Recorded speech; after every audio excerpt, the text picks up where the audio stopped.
Loss of libido. అంటే పెళ్ళైన కొత్తలో అస్సలు రోజుకు 2 సార్లు 3 సార్లు 4 సార్లు అలా ఒకరు అట్లా ఉంటారు. డ్యూ కోర్స్ అది మొత్తం తగ్గిపోయి ఎడమొహం పెడమొహం అయిపోతారు. ఏ నెలకో 2 నెలలకు కూడా అట్లా తయారైపోతారు. ఏంటి సార్ రీజన్ ఏంటి అట్లా కావడానికి? రీజన్ అదే సార్. ఏదైనా కొత్తది దొరికితే దే విల్ ఫర్గెట్ ఇట్. ఇంకా ఓకే. మనం కారు కొనుక్కున్నా కానీ దాన్ని ఎంత ఒక 1 డే 2 డేస్ డైలీ దాన్ని మనము అంటే ఒక బట్టతో తుడిచి మంచిగా కవర్ చేసి పెడతాం. ఒక రోజు 2 రోజులు 3 రోజులు అలా ఉండి కొన్ని రోజుల తర్వాత మనం వదిలేస్తాం. అవును. అది నేచురల్ హ్యూమన్ సైకాలజీ కరెక్ట్. అట్లనే కరెక్ట్. ఉంటుంది. కానీ ఇంటెలిజెంట్ అతను అంటే కొంతమంది డిసిప్లిన్ ఉంటారు. అవును. వాళ్ళు డైలీ డెఫినెట్లీ క్లీన్ చేసి వాళ్ళ అవును. అలవాట్లు పెడతారు. వాళ్ళు అయితే 10 ఇయర్స్ అయినా అట్లే చేస్తారా వాళ్ళు? అవును. అట్లేం చేస్తారు. అట్లా చేసేటోళ్ళు హ్యాపీగా ఉంటారు, మంచిగా ఉంటారు. వీళ్ళు ఏంటంటే కొంతమంది ఉంటారు అలాగే అక్కడ ఎట్లా పట్టించుకోరు అలాగే ఇక్కడ కూడా ఓకే. వాళ్ళకి ప్రాబ్లమ్స్ వచ్చేస్తాయి. నీట్గా అట్లా అవును. ఉండరు. కొన్ని రోజుల తర్వాత వాళ్ళకి ఇంట్రెస్ట్ పోతుంది. లిబిడో మీరు అన్నట్టు వాళ్ళు మర్చిపోతారు.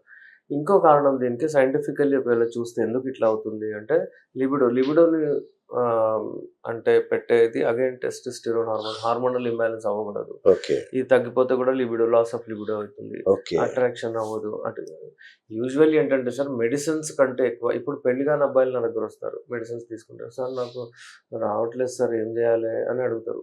మొదటి నెల మంచిగుండే, సెకండ్ మంచిగుండే, థర్డ్ మంచిగా లేదంటాడు. బాబు మీకు చూస్తే పెళ్లి కాలేదు. అవును. ఇప్పుడు మీకు ఎలా అనిపిస్తుంది? మీరు ఒకవేళ పెళ్ళవుతే మీరు ఒకవేళ మీ భార్యతో ఉంటే అప్పుడు మీకు బాడీ టు బాడీ టచ్ అవుతే మీకు హార్మోన్స్ రిలీజ్ అవుతాయి. ఆక్సిటోసిన్ హార్మోన్ అని ఉంటుంది. Love bonding hormone. ఓకే. అది అప్పుడు హార్మోన్ అప్పుడు రిలీజ్ అవుతుంది. అప్పుడు మీకు అంటే టెస్టోస్టెరాన్ లెవెల్స్ పీక్ పైన వెళ్తాయి. అప్పుడు మీకు అంటే ఒక రకమైన లిబిడో అట్రాక్షన్ ఉంటుంది ఎక్కువ. ఓకే. ఏం లేదు మీరు నాకు రావట్లేదు అది ఇది సైకాలజికల్ కూడా ఉంటుంది. అవును. ఊరికే అది ఆలోచిస్తూ కూర్చుంటే మీకు ప్రాబ్లం అవుతుంది. ఓకే. మరి ఈ ప్రాబ్లం ఎట్లా సాల్వ్ చేస్తారు సార్? యూజువల్లీ మనం అదే చెప్తాము. లేట్ మ్యారేజెస్ అవ్వకూడదు. తొందరగా చేసుకోవాలి. ఒకవేళ మ్యారేజ్‌కి లేట్ ఉంటే మనము దాన్ని కరెక్ట్ చేసి మెడిసిన్స్ ఏమి ఉండవా? ఉంటాయి మెడిసిన్స్ అయితే డెఫినెట్లీ ఇవ్వాల్సి వస్తది వాళ్ళకు. ఆ! కానీ ఇచ్చి వాళ్ళకు మనము అది ఇవ్వాలి కదా సార్. ఇది ఎలా అంటే సార్ వాళ్ళకు మనము ఎట్లా అంటే బండి నేర్పాలి అంతా ఆలోచిస్తున్నాం. అంతా రెడీ చేస్తున్నాం. వాళ్ళకి బండి ఇవ్వట్లేదు మనం. ఎట్లా నడిపిస్తాడు? ఓకే. కార్ ఉంటే అలా రజ్ ఇలా రజ్ అంటే ప్రాక్టికల్ వెళ్తాడు. ప్రాక్టికల్ లేదు అక్కడ. మనం థియరీ ఎంత చెప్తే ఎంత. అయితే పార్ట్నర్ ఉండాలి. ఇప్పుడు ఇక్కడ పార్ట్నర్ నేను వెళ్తున్నాను అంటాడు. ఏదైనా అంటే బయటికి వెళ్తున్నాను అంటాడు. అక్కడ ఏమో ఎలాంటి పరిస్థితి ఉందో మనం చెప్పలేము. భయం ఉంటది. ఎవరు చూస్తారు, సోషల్ స్టిగ్మా అవన్నీ ఉంటాయి. మళ్ళీ ఏదో రోగాలు వస్తాయని భయము అది ఇది. ఇందులో వెళ్తాడు. ఇందులో వెళ్ళి నేను పోయాను అవ్వలేదు అంటాడు. అరే పర్ఫార్మెన్స్ మీద ఎక్కడైతుంది? అక్కడ వాతావరణం మంచిగా లేదు, అక్కడ అట్మాస్ఫియర్ బాగలేదు. నువ్వు ఇక్కడ హ్యాపీగా ఉంటే మీ భార్యతో ఉంటే మంచిగా అవుతుంది. అయితే ఇది చాలా రోల్ ప్లే చేస్తుంది. కరెక్ట్. అయితే వాళ్ళ కౌన్సిలింగ్ చేయడం జరుగుతుంది. ఎప్పుడైతే కొంచెం ట్రీట్మెంట్ అయితే అయిపోతుంది. He's little bit confused. Sir నేను మంచిగా ఉన్నాను, హ్యాపీగా మంచిగా ఉంది సార్, ఇప్పుడు అంగం లావ్ అయింది అంటాడు. యూజువల్లీ నేను ఇచ్చిన మెడిసిన్స్ తో ఫస్ట్ 1 month 2 months లోనే యూజువల్లీ వాళ్ళ అంగం హస్తప్రయోగం అది ఇది చేసి మాస్టర్బేషన్ చేసి కొంచెం ష్రింక్ అయిపోతుంది, సన్నగా అయిపోతుంది. That will come back. అయితే వాళ్ళు కాన్ఫిడెంట్ అవుతారు ఒకటి. ఇంకోటి ఏమో సెకండ్ వాళ్ళకు కోరికలు కూడా వస్తాయి, ఎరెక్షన్స్ కూడా వస్తాయి, మార్నింగ్ ఎరెక్షన్స్ కూడా వస్తాయి. అయితే వాళ్ళకు కాన్ఫిడెన్స్ వస్తుంది. బట్ అదే నేను చేస్తానో చేయను ఆ ఫియర్ ఉంటుంది. ఆ ఫియర్ నుంచి బయటికి రావాలని అక్కడ వెళ్తాడు బయటికి. అక్కడ పోయిన తర్వాత ఏ వాతావరణం ఉంటుందో అప్పుడప్పుడు ఓకే అవుతాడు, అప్పుడప్పుడు ఫెయిల్ అవుతాడు. అయితే సార్ రాలేదంటాడు. అయితే ఈ కన్ఫ్యూజన్ ఉంది. వాళ్ళ కౌన్సిలింగ్ చేసి అట్ లాస్ట్ అంటే 4 to 6 months లో మంచి ట్రీట్మెంట్ ఇచ్చి పంపిస్తాం. అట్లా ట్రీట్మెంట్ ఉంటుంది దీనికి కూడా సార్. చేయాలి కంపల్సరీ. అదే కదా సార్. గివింగ్ టెడ్లాఫిల్ వైగ్రాలు ఇస్ నాట్ ట్రీట్మెంట్. అది యాక్చువల్ గా అన్ఫార్చునేట్లీ ఏంటి సార్ అంటే ఇప్పుడున్న సొసైటీ అంతా అదే మూడ్ లో ఉంది. టెడ్లాఫిల్ మీరు అన్నట్టు బ్లూ పిల్స్, అన్ని బ్లూ పిల్స్ తో మొత్తం అంత మ్యాజిక్ జరిగిపోతుందనే భ్రమలో ఉన్నారు సార్. ఈవెన్ యూత్ కూడా 20 ఏళ్ల పిల్లలు కూడా వాడుతున్నారు. సో ఇది ఎట్లా సార్ భవిష్యత్తులో హార్ట్ కానీ కిడ్నీస్ కానీ ఏమైనా ఎఫెక్ట్ అవుతాయి వీటి వల్ల? డెఫినెట్లీ అవుతాయి సార్. అవన్నీ బ్లడ్ ఫ్లోని ఇంక్రీజ్ చేస్తాయి అంతే. That is only treatment. Okay. Blood flow increase చేయడం, ఎరెక్షన్ రావడం. ఓకే. అది పని చేసి బాడీ మైండ్ ఎలా ఉంటుంది చాలా షార్ప్. చూసి దాన్ని గుర్తుపట్టి అది అలవాటు అయిపోతుంది. కరెక్ట్. అంతే కదా. అవును. తర్వాత అది కూడా పనిచేయదు. 25 mg నుంచి 50 అవుతుంది, 50 నుంచి 100 అవుతుంది, దాని తర్వాత రిటైర్డ్ ఖతం. ఇది ఏది పని చేయదు. మళ్ళీ అక్కడ షాక్ వేవ్ ఇంప్లాంట్ ఇక్కడ ఇదే దారితీస్తుంది. దట్ ఇస్ ఓన్లీ ట్రీట్మెంట్, అది ఇంకేం లేదు దానికి. ఇప్పుడు యునానీలో సార్ మనం ఏం చేస్తామంటే ఈ లైంగిక సమస్యలకు మనము రూట్ కాజ్ ఏందో తెలుసుకొని దాన్ని దూరం చేస్తాం. ఫర్ ఎగ్జాంపుల్ ఎవరికైనా అక్కడ ఎరెక్షన్స్ రావట్లేదు, ఎందుకు రావట్లేదు అని మనం అడుగుతాము, మాట్లాడుతాము. ఫర్ ఎగ్జాంపుల్ ఒక అబ్బాయి ఉన్నాడు, ఆ అబ్బాయి 40 years అనుకోండి. ఇప్పుడు ఏంటంటే అతనికి స్ట్రెస్, టెన్షన్ ఎక్కువ, నిద్ర లేదు, జాబు, అది ఇది, మళ్ళీ ఇంట్లో గొడవలు అవి ఉంటాయి. ఎంత వేసుకున్నా ఏం వేసుకున్నా రాదు. కౌన్సిలింగ్ అదే అక్కడ వాళ్ళిద్దరిని కపుల్స్ని కూర్చోబెట్టి వాళ్ళిద్దరు కోఆపరేట్ చేసుకుంటూ అవుతుంది అన్నట్టు, అది ఇంపార్టెంట్. దాంతోపాటు వాళ్ళకి ఏదైనా బ్లాడర్ ఇష్యూస్ ఉంటే, వాళ్ళకి ఏదైనా అక్కడ యురెథ్రాలో ఏదైనా ఇన్ఫెక్షన్స్ ఉంటే, వాళ్ళకి ఏదైనా వీర్యం అంటే క్వాంటిటీ తక్కువ వస్తుందంటే వాళ్ళకు కాన్ఫిడెన్స్ వచ్చేటట్టు అలా మెడిసిన్స్ ఇచ్చి కంప్లీట్ క్యూర్ చేస్తాం. అది లైంగిక సమస్యలకు ట్రీట్ చేయడం అంత ఈజీ కాదండి.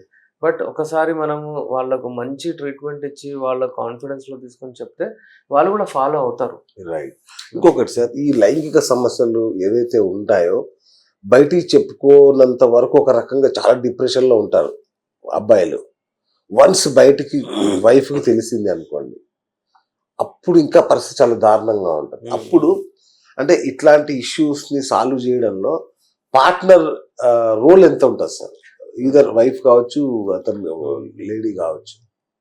సార్ వైఫ్ది పార్ట్నర్ది రోల్ చాలా ఉంటుంది, కానీ వాళ్ళు కూడా పాపం ఏం చేయగలుగుతారు సార్? వాళ్ళు వాళ్ళు ఏమంటారు నాకు సార్, చాలా మంచి అయినా sir, I want to live with you. కానీ ఏంటంటే సార్ ఈ ఒక్క ప్రాబ్లం వచ్చి చాలా ఆయన డిప్రెషన్లోకి వెళ్తున్నాడు, నాకు మంచిగా అనుకోవట్లేదు, మీరు ఏమైనా చేయండి సార్. ఏమవుతుంది బాబు అంటే, సార్ వెళ్తున్నాను, అంగం గట్టిగా పడుతుంది, బట్ మనం ఎప్పుడైతే యోనిలో ప్రవేశించాలనుకుంటున్నాడో అప్పుడు మెత్తగా పడిపోతుంది అంటాడు. So it erectile dysfunction problem వచ్చింది, చిన్నది. అసలు అంటే కొంతమంది ఏమంటారు సార్, తీసుకుంటున్నాను అంటే నేను అంగం గట్టిగా పడుతుంది నేను వెళ్ళేటప్పుడు ఫోర్ ప్లే చేసి, ఆ రొమాన్స్ టైంలోనే వీర్యం వెళ్ళిపోతుంది. ఇలాంటి అంటే ఉంటాయి. అమ్మాయి చెప్తా సార్, నేను ఎంత కోఆపరేట్ చేస్తున్నాను, అంత హెల్ప్ చేస్తున్నాను, అంత చేస్తున్నాను, కానీ నాకు అసలు రావట్లేదు. మళ్ళీ ఏంటంటే సార్ ఒక 1 month తర్వాత ఇమీడియట్లీ మళ్ళీ వస్తుంది. ఆమె కళ్ళలో నేను ఏం చూస్తానంటే, అంటే అవుతుందో లేదో, అంటే మన రిలేషన్ మా రిలేషన్ ఉంటుందో లేదో అన్నట్టు ఒకటి ఉంటుంది అమ్మాయికి. అలా నేను చూసి అంటే ఏం తెలుసుకున్నానంటే, చాలామంది అసలు బ్రేకప్ అవ్వద్దు అని చాలా మందికి ఉంటుంది. కొంతమంది అలాగే గడిపేస్తారు, కొంతమంది ఏం చేస్తారు సార్, ట్రీట్మెంట్ తీసుకుంటారు. అయితే ఇంటెలిజెంట్ అంటే వాళ్ళే మంచి ట్రీట్మెంట్ తీసుకోవాలి. ఇప్పుడు యునానీలో మనం బెస్ట్ ట్రీట్మెంట్ ఇస్తున్నాము, మంచి ఎరెక్షన్స్ వస్తాయి, బాగుంటుంది. ఒకటి ఇంట్రెస్టింగ్ కేసు, ఇద్దరు ఒక ఆఫీస్లో పనిచేసేవాళ్ళు, అబ్బాయి అమ్మాయి. వాళ్ళిద్దరిలో సార్ అమ్మాయి లవ్ మ్యారేజ్ అవ్వలేదు, మ్యారేజ్ అవ్వలేదు, అంటే ఇద్దరి మధ్యలో ఉన్నది ఏం లేదు, ఫిజికల్లీ అవ్వలేదు. వాళ్ళు 1 year నుంచి ఉన్నారు. ఇప్పుడు ఏంటంటే ఎంగేజ్మెంట్ అయిపోయి ఒక 2 months లో పెళ్లి ఉంది. ఫిజికల్ ఇప్పటివరకు అవ్వలేదు. ఏదో సందర్భంలో వెళ్తే ఫిజికల్ అవ్వడానికి ప్రయత్నించారు, అబ్బాయి చేయలేకపోయాడు. అరే ఇదేంది అని వాళ్ళిద్దరూ ఇదయ్యారు. ఇక అలా చలో ఒకసారి అర్థం అవ్వలేదు, సెకండ్ టైం చేస్తాం, మళ్ళీ అలాగైంది. అయితే అమ్మాయి చెప్పింది నాకు, మీ వీడియోస్ నేను చూశాను సార్, చలో సార్తో కలుద్దామని నేనే చెప్తే తీసుకొచ్చాము. వచ్చిన తర్వాత ఇద్దరు కూర్చున్నారు, మాట్లాడారు, ఇది చెప్పింది ఇలా. అయితే మెడిసిన్స్ ఇవ్వడం జరిగింది.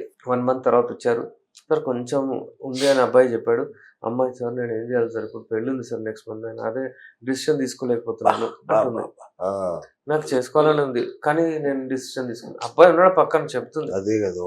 ఇప్పుడు ఒకవేళ సార్ ఇప్పుడు నేను అలాగే ప్రొసీడ్ అవుతే మళ్ళీ రాబోయే రోజుల్లో ఇబ్బంది అవుతుందా, నేను ఒకవేళ చెప్పేస్తే మరి ఇప్పుడు ఈయన పరిస్థితి ఏం కావాలి, అలా కన్ఫ్యూజన్లో ఇలాంటి కేసెస్ వస్తాయి సార్ యూజువలీ.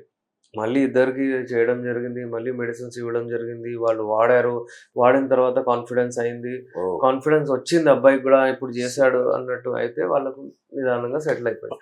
ఇలాంటి కేసెస్ కూడా వస్తాయి సార్ చాలా.